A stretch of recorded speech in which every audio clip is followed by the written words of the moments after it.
내 쌍둥이 딸들아, 아빠가 돌아왔어. 너무 늦게 돌아와서 미안해. 마동석이 돌아왔습니다. 마동석은 아주 오래전 마설인과 오장미가 엄마 정숙희의 뱃속에 겨우겨우 자리를 잡았을 즈음 한국을 떠났습니다. 아버지 마 회장이 정숙희와의 결혼을 반대하는 바람에 결국 정숙희가 어디론가 사라져버렸기 때문인데요. 속상한 마음에 외국으로 갔던 마동석은 태평양 바다에서 요트를 타다 갑자기 연락이 끊어졌었죠. 결국 바다에서 마동석을 찾아내지 못해 그곳에서 세상을 떠난 것으로 마무리되어 버렸는데요. 하지만 마동석은 살아 있었습니다. 불행하게도 자신의 기억을 모두 잃었기 때문에 살아있어도 살아있는 의미가 없었던 것이죠. 자신이 누군지, 어디로 돌아가야 집이 있는지, 누구를 사랑했는지 전혀 알지 못했으니까요. 하필이면 마동석이 집으로 돌아온 건 마 회장이 마설인과 오장미, 쌍둥이 손녀의 존재를 모두 알게 된 바로 직후였네요. 악명 높은 채화영은 잡혀가고 말았습니다. 오장미를 키워준 의붓아빠 오복기를 해쳤다는 게 모두 드러나서 경찰에 잡혀가고 말았는데요. 참 재미있는 건 오장미 말처럼 그렇게 악독한 채화영이 어딘가 어수룩하다는 사실입니다. 똑똑하고 영리한 강백호와 오장미가 금고에서 어렵게 빼낸 오복길 핸드폰과 결정적인 증거물인 메모리 카드를 순순히 가져다 주리라 생각했던 게 바로 실수였는데요.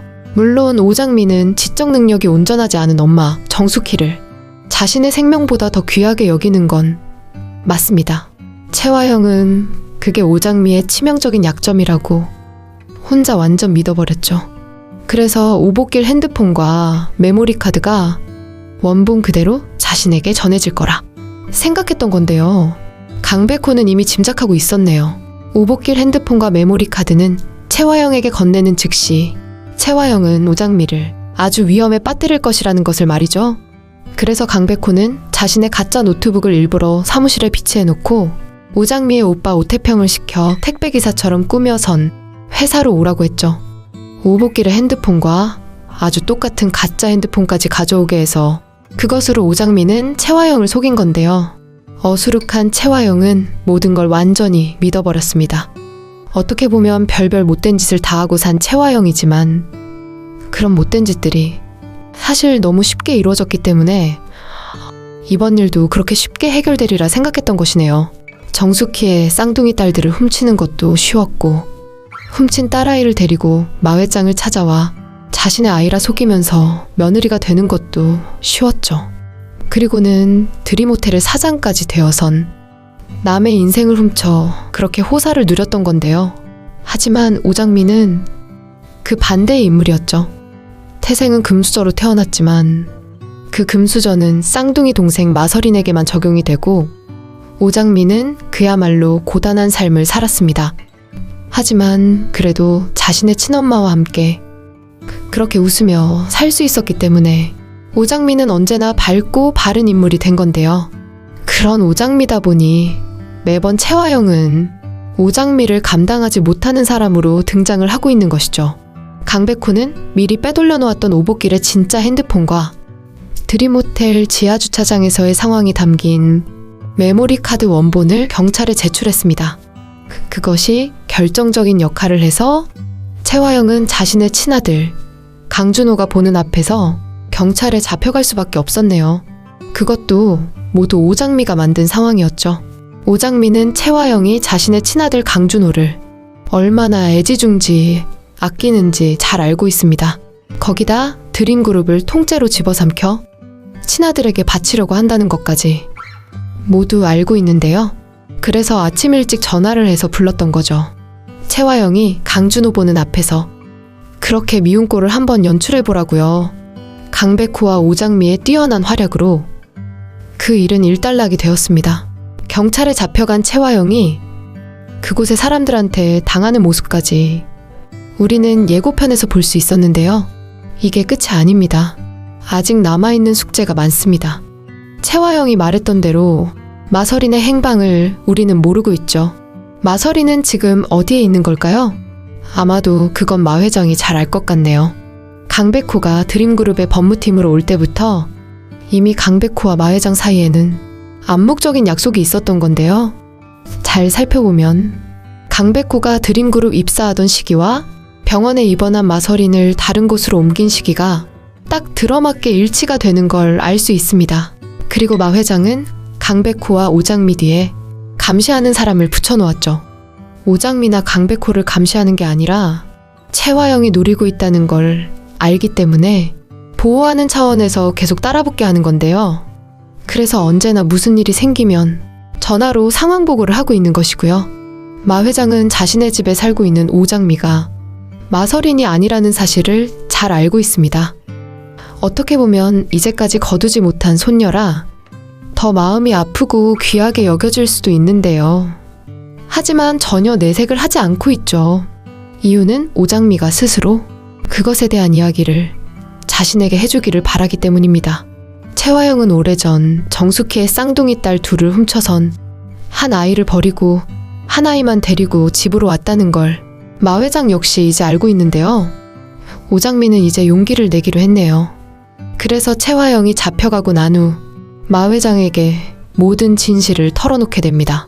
바로 이즈음 오장미와 마서린의 진짜 아빠 마동석이 등장을 하게 됩니다.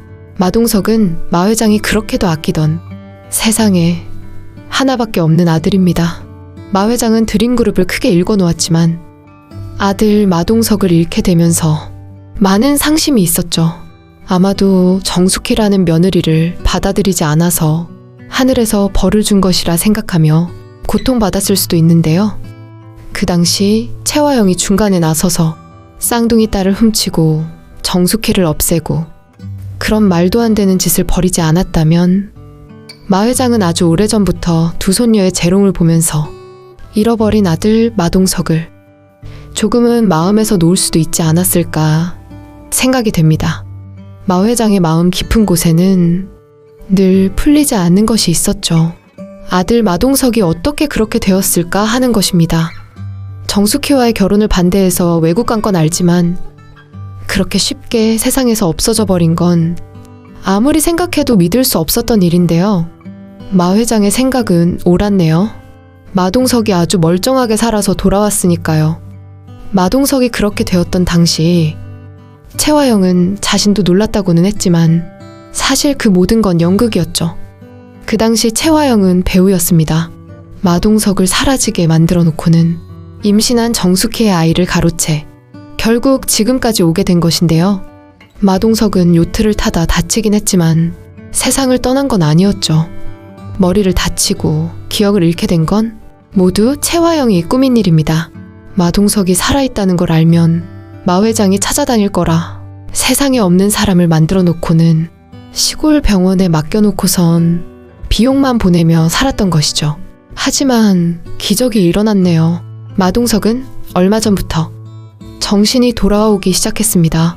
자신의 기억을 더듬어 보니 한 번도 개인적인 관계가 없었던 채화영이 자신의 집에 며느리가 돼 있었고 사랑했던 정숙희는 온전치 못한 상태로 세상을 살아가고 있다는 걸 알았지만 그동안의 시간이 너무도 길었기 때문에 선뜻 앞에 나설 수는 없었던 것 같네요.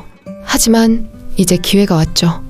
그리고 어느 정도는 채화영을 막을 만반의 준비가 되었기 때문인데요.